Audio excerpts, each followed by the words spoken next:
Hi, this is Marcia Brubeck of marciabrubeck.com. In this short video, I want to give you an important tip about how to keep fights from undermining your relationship with people who are really important to you. It's not necessarily bad for the two of you to fight, whether we're talking about you and your spouse, or you and your mother, or you and your father-in-law.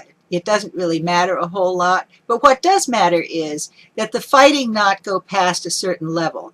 If it gets past a certain point and you start saying nasty things to one another, like, I hate you, or that's the stupidest thing I ever heard, or someone starts doing something destructive, then clearly the fight has gone too far. And the hazard in cases like this, as you probably know from your own experience, is that decades later, people will look back and they will remember all the collateral damage caused by the fight, the things that got broken, the feelings that got hurt, the relationships that got abruptly ended, and they'll forget what all the fighting was about originally. They'll just remember how really ugly it got as it proceeded. So it's important for you to know how to keep fights from getting ugly, since a certain amount of conflict is really inevitable in any close relationship. You want to have a basic agreement with anybody who is close to you that if a fight starts to turn ugly, if the conversation gets nasty, either one or both of you can say, you know what, we need to stop talking about this until we both feel calmer. We're starting to say things that we don't mean, and pretty soon we're going to do damage that we can't repair. So let's just quit talking about this for now and come back to it another time.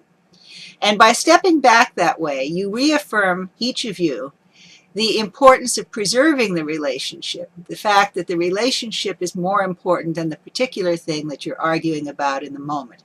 And that's really very important. So learn how to step back and stop an argument.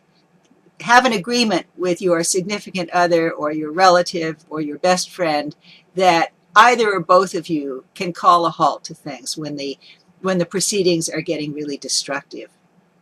This is one of many communication tips that I put in my book, Love More, Fight Less, which you can get for $40 on my website, or if you just go there and sign up, you can get a copy free of charge. It's full of tips that will help you have a better relationship with just about anybody you're close to. These tips are really easy to implement, no jargon, no PhD required. They don't take months, that you don't need a therapist. You just read them, and in a day or two, even if you can only do a few of these tips, you should see great improvement in your relationship. So go to my website, marciabrubeck.com, and sign up for Love More, Fight Less, and I'll talk to you again soon.